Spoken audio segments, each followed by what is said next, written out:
Well, the federal budget was certainly an expansionary budget. Net debt is rising from 20% of GDP up to 41% of GDP in 2024-25.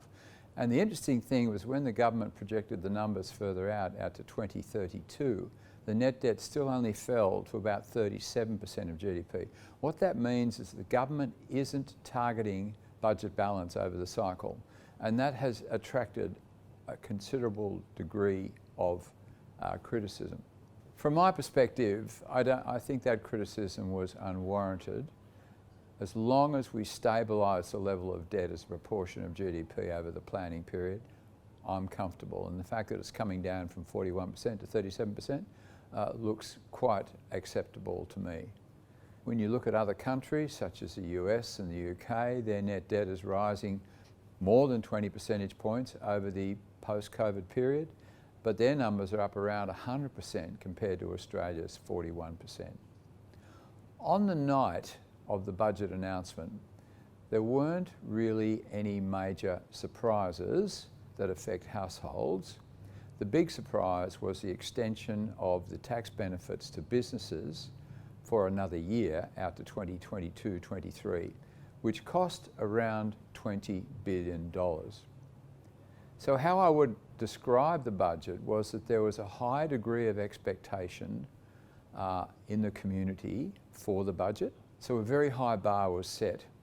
Consumer sentiment actually fell by 4.8% in the aftermath of the budget. Now, it's still the second highest measure we've had for 11 years, but I think what it's saying is that expectations were very, very high going into the budget. It was a pretty well-received budget, but didn't quite match the expectations that the household sector in particular had. Now, we ask a special question about the budget where we say, will this budget improve your household finances over the next 12 months? And 1 in 5 said yes. That was the second best result since we've been asking that question since 2010. Last year, 1 in 4 said yes. In previous years, you had more people saying it'll worsen my position than will improve my position. But what I think that demonstrates is that up until last year, the strategy in the budget was to achieve budget balance, whereas the strategy in the last 2 budgets has been to boost the economy in the aftermath of COVID, and in particular, bring down that unemployment rate. From my perspective, what I would like to have seen in the budget would have been bringing forward the stage 3 tax cuts that reduce the marginal tax rate for earners between $40,000 and $200,000 from 32.5% and 37% down to 30%. Now that's still budgeted for beginning in 2024-25, but I think there was enough money in the budget to have financed that a lot earlier. For instance, the improvement in the economy meant that the underlying position for the budget improved by $104 billion. The extension of the low and middle income tax offset over the next 2 years, which it's now been extended for 1 year, I think likely for another year, would have cost $20 billion. And bringing forward the stage 3 tax cuts would have cost about $34 billion. So I think there was money there to have done that, but of course that didn't happen. In our consumer sentiment survey, when we asked households about the outlook for their finances over the next 12 months, that actually fell by 6.9% from April.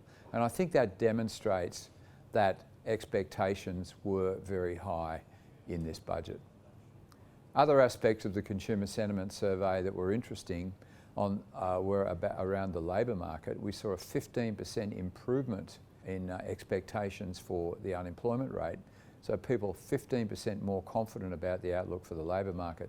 And indeed, when we looked at the results post-budget relative to pre-budget, we saw an even bigger improvement. So certainly the government's objective of supporting the labour market in the budget would appear to have been significantly achieved.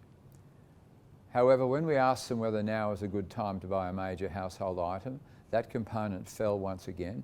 It's now about 5% below the long-run average. And what that's telling us is that the big boost in spending on durables, household goods we saw during COVID is now flattening out. So that bring forward effect signals that purchases of those goods will slow down from the pace we saw last year of about 11% pace.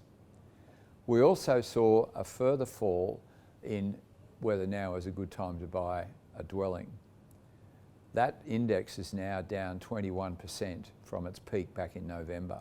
And what that's saying is that people are responding to the rising house prices and feeling that affordability is getting squeezed.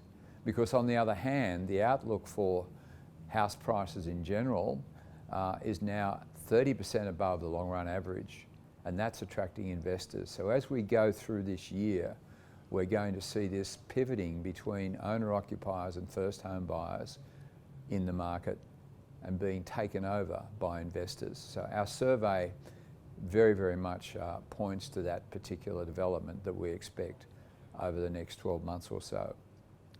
So overall, the budget was well received, but I think based on our survey anyway, it was a little, expectations were very high and those expectations weren't quite achieved in the budget. Thank you.